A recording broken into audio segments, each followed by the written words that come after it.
Patch notes? Guys, Bungie actually dropped the patch notes early that are going to be hitting us all tomorrow. This is Destiny 2 Update 7.0.0.1. Starting with activities, Crucible added an exotic armor swap penalty applied to Trials of Osiris and Competitive Division. Equipping a different piece of exotic armor drains all ability energy in these modes. Now, Competitive Division fixed a bug that caused the competitive intro quest to auto-claim the completion reward. Rewards are now claimed upon interacting with shacks. Now, Competitive Rift and Showdown have reduced revive delay time to 1.5 seconds from 2 seconds. Also reduced respawn time to 5.5 seconds from 7 seconds. Now, Vanguard Ops fixed an issue in Heist Battleground Europa where a heavy ammo crate could respawn for players who get quarantined into the boss fight arena. Now, when you play Vanguard Ops or Nightfalls, your final score determines a reputation multiplier for that activity's completion. Multipliers run from 1, which is under 30,000 points, to 7, which is above 250,000 points. We also tuned the amount of Vanguard rank you receive for completions, Nightfall quality, and streaks. Now, full pass on all Vanguard maps and mode multipliers with an eye toward balancing score per hour rather than score per attempt. Interesting. All right, so literally time commitment here. Now, Vanguard and Nightfall Strikes added on-screen health bar for bosses previously missing them. Fixed an issue where players could be given the same objective twice in quick succession in the Devil Lair Strike, and the Vanguard Ops playlist has increased in difficulty. Players can no longer level beyond the enemy combatants. We went over that last week, guys, but essentially across the board, the game is more difficult, especially on the lower end. Also, additional rotation modifiers have been added to the Vanguard Ops playlist. Now, difficulty options. Hero, Legend, and Master difficulties have been reworked for greater challenge and to accommodate new modifiers. Adept difficulty has been entirely removed. Hero activity level is now soft cap at +20. Legend is a power cap +30, and Master is a power cap +40. Each has a scaling combat delta that keeps you under level in the activity and provides a smoother pathway to Grandmaster. Now, most Hero, Legend, Master, and Grandmaster activities now feature the ability to use overcharged weapons for increased damage. Which weapons are overcharged are determined by your seasonal artifact mods that are unlocked and activity modifiers. Elemental Singes and Burns have been replaced and broken out into incoming and outgoing components called threats and surges. Damage bonuses for surges and overcharges do not stack. Now, just to give some clarification there on the different level caps, +20 for Hero, +30 for Legend, +40 for Master. Keep in mind, you're still running into the same power deltas, the -25 for things like Grandmaster, -20 for Master. I like looking at these numbers because that gives me a better understanding of the actual power deltas we're going to be dealing with. Long story short, guys, you're not going to be able to over level for content as these power deltas will always keep you under level. Now, raids and dungeons. Armor pieces from Master difficulty, Grasp of Avarice, Duality, and Spire of the Watcher drop with higher stats. I'm actually curious to know how much higher. It was already dropping pretty high, like 65 plus. Now, UI and UX, we have the Lightfall title screen. The title screen has received a visual and audio update for Lightfall. Guardian ranks. The UI throughout Destiny 2 has been updated to display players' Guardian rank. Orbit screen added a button to directly access the Journey tab. Now, Triumph's tab to Journey tab. When building the Guardian ranks feature, the team leaned into the opportunity to refresh and relabel the Triumph tab to better encapsulate the player's journey through Destiny 2. Now, many of the changes will be immediately visible, but some are more subtle, including an access point to view details about the commendations you have sent and received, an additional access point for seasonal challenges. Now, seals are no longer broken into two categories, seals and titles. They are just titles now. Additionally, to focus the information shown at the top level, both triumphs and titles have been migrated to bespoke subscreens. Also added the ability to equip and unequip titles from the subscreen rather than going into detail screen. Now, commendations. Commendations may be sent and received near the end of most activities. Accessibility. In all locations where commendations may be viewed or given, the player's colorblind preferences are respected. This includes VFX in the post-game Carnage report. By the way, commendations, if I'm understanding this correctly, I think you can only give one per team, as in you can only choose one player from that team that stood out to you. Now, post-game Carnage reports, this is a huge change, updated the PGCR to complement the new commendation feature and updated some features. Now, the PGCR now consists of two tabs, the commendation screen and the scoreboard. The reputation wheel has been simplified and is displayed on the top right of the scoreboard page. The player can now access the PGCR during the mission end countdown by pressing a button to open the navigation mode. Holding it down will still take you to the director. Now, a trade-off for this functionality is when the mission end countdown is active, the nav mode cannot be opened. Pressing a button to open nav mode will open the PGCR instead. Long story short, guys, post-raid, instead of you wiping to see who did the most damage, you'll actually see it when that encounter is completed. Or hopefully it's the encounter and not the entire raid, because that would suck if you can only see your damage from the final boss. Now, ritual rank tooltips. Updated rank tooltips so that all rank tooltips now include a streak tracker and added a section that shows a player's total reputation rank points. Now tracking. More items can be tracked at a time. Up to 3 Guardian ranks objectives can be tracked. Up to 6 non-Guardian ranks objectives can also be tracked. Now nav mode updates. A tab has been added specifically to display tracked Guardian rank objectives. Tracked objectives that are not specific to Guardian ranks are grouped together. Tracking now splits into multiple sections on the Journey tab. And Guardian rank section specifically shows tracked Guardian rank objectives. All currently trackable non-quest objectives are shown below the seasonal challenge access point. Now, if you're like me right now, guys, you're like, okay, Cross, there's a lot of words. I like to be more visual. I do too. Kind of wish we had something visual here, but it is what it is. We'll see it tomorrow though. Now, Guardian ranks auto tracking is enabled by default. The goal is to immediately point players toward objectives that they can work on to increase the Guardian rank. This may be toggled on the journey screen if manual tracking is more your speed. Also, track seasonal challenges properly display their challenge time in its tooltip on the tracking screen. Again, if you haven't gotten it by now, guys, Guardian ranks are becoming a major focal point in Lightfall. Now, collections. Some access points have migrated from Triumph's tab to the Collections tab. This includes lore, weapon patterns and catalysts, metas, and stat trackers. They also increase the number of visible recently discovered items. Waypoints. Rectangles are out. Circles are in. Honestly, that's gonna throw me off, right? Now, Guardian ranks replaces season pass level for Guardians. Looky there. That's gonna be the flex. Now, records. In order to help call out which Guardian ranks records are seasonal, a blue gradient has been added to the bottom of all seasonal records, including those on the seasonal challenges screen. Also, vendors. Ritual vendors in the tower, Zavala, Shax, Drifter, Banshee, Saladin, and Saint now have tooltips describing the core ritual and reputation,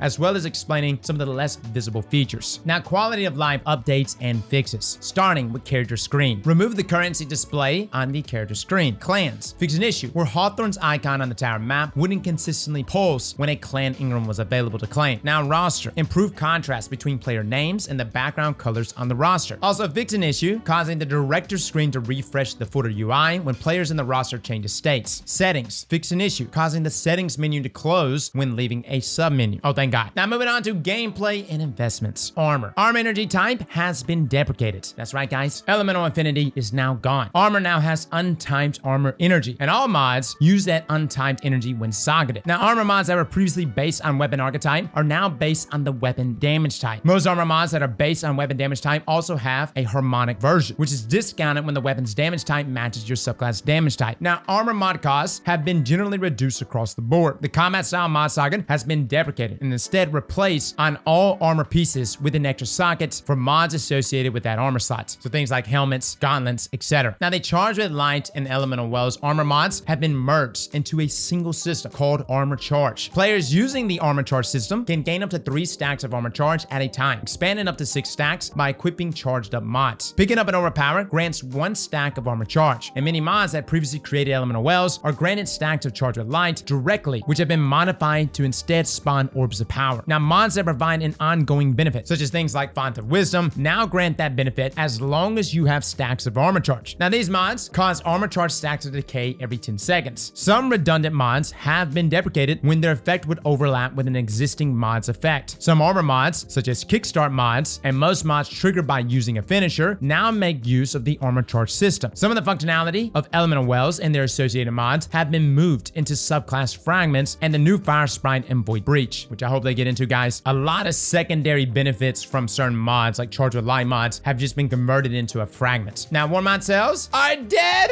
Seasonal Artifact. Unlocking a perk in the Seasonal Artifact now grants that perk directly to the character when it's relevant. You no longer need to socket an armor mod to gain an artifact perk's effect. Now, column 2 of the artifact now unlocks multiple discounted mods per node. The maximum number of unlocked perks has been reduced, though, to 12, but resetting your selection in the Seasonal Artifact is now free. Also, remove the 1-second button hold to unlock an artifact perk. A single button press now unlocks the perk. Now, Artifice Armor has had its bonus socket converted into a socket that allows you to increase any 1 stat on that armor piece by +3. Also, adjusted the amount of damage reduction provided by Resilience stat in PvE. At tier 10, damage reduction now caps at 30%. This is down from 40% in Season 19. Still going to be very, very good. I'm definitely going to be prioritizing Resilience still, but it does state here that the progression of the damage reduction across tiers has been smoothed to give more relative value to lower tiers of Resilience. Long story short, guys, you don't have to overcommit here to max Resilience. There may even be a sweet spot, right? Like, imagine if tier 8 gave, I don't know, 24%. Like, if there's a taper effect. If it's linear, then obviously I'm still gonna try to get to max. But if we start looking across the board at damage resist and like tier 6, 7, or 8, that becomes like the sweet spot, and anything past that point has diminishing returns, then obviously speccing values elsewhere is gonna be more beneficial. Now, the armor mod's granting resilience has had their armor energy cost increase to now 4. This is for the plus resilience mod and plus 2 for the 5 resilience mod. Now, the Iron Lord's Pride perk has been added to all Iron Banner armor sets from season 8 to the present. Now, exotic armor changes. Starting with Khepri Sting, True Sight is now granted when damaging an enemy with a smoke bomb. Additionally, when you have an undetonated smoke bomb on the battlefield and have not been made invisible by a smoke bomb, you gain significantly increased melee energy regeneration. All right, so long story short, Khepri Sting is going to become more reliable for wall hacks. Now, Heart of Inmost Light. Oh no. Oh, Bungie, please say it ain't so. Reduce the duration of the empowered ability buffs to PvE to 5 seconds. This is down from 10 seconds. Reduce bonus class ability regeneration while empowered to 25% per stack in both PvE and in PvP. This is down from 150% and 38% respectively. Now, this change is intended to decrease how easy it is to get and maintain 2 times empowerment bonus in PvE, as well as reduce the total amount of bonus ability energy provided. The goal is for Heart of Inmost Light to remain strong in ability-focused builds, while giving room for other exotics to shine as well. Bungie, how about you just buff other exotics, huh? Wouldn't that concept be amazing? Dude, Bungie has not said a word about this. Heart of Inmost Light getting nerfed? I thought we were in the clear. Not a single twab even hinted at this nerf. I really want to say what I'm feeling right now, but at the same time, I don't want to demonetize this video. Bombardiers now cause targets damaged by its explosive to become severed when used by a Strand Hunter. That's actually going to be really good, guys. Chromatic Fire has also been updated to work with Strand. Man on Battle Harmony is also updated to work with Strand. Verity's Brown also updated to work with Strand. Fellwinter's Helm triggers weakened bursts off of Strand melees. We talked about this the other day with our build video, guys. Fellwinters with 3 melees. It's going to be pretty nasty. Claws of Hamkara will not provide an additional melee charge when equipped with the Strand subclass. Yeah, I think that would be kind of busted. You imagine 4 melees? Now, armor that supports coloration and appearance change based on your currently selected subclass has been updated to support Strand. This includes the following: 2020, 2021, and 2022 Solstice armor sets, Antea swords and ornaments, and no backup plans and ornaments. Now, weapons. Crafting changes. Resonant elements have been removed. Yeah, fellas, I hope you spent them. I spent all of mine last night. They are gone. Now, crafting components costs have actually been replaced with standard currencies such as Glimmer and Enhancement Cores. Deep Sights would now only manifest on weapons that have a pattern available to unlock. Now, Deep Sights has been removed on existing weapons that do not have a pattern available to unlock, and the Deep Sight attunement objective has been removed. You can immediately extract or dismantle the weapon to obtain pattern progress. Now, crafting bug fixes. Fix an issue where a crafted perk cost was doubled for the Kingfall weapon, Defiance of Yasmin and Smiter Moraine. Really? I didn't even know it was double. Holy hell. Now, updated several different weapon VFX to address miscellaneous bugs and performance issues, restored the correct audio to field force shotguns, Red Reticle is now enabled on PC, and linear fusion rifles reduce damage versus champions, mini bosses,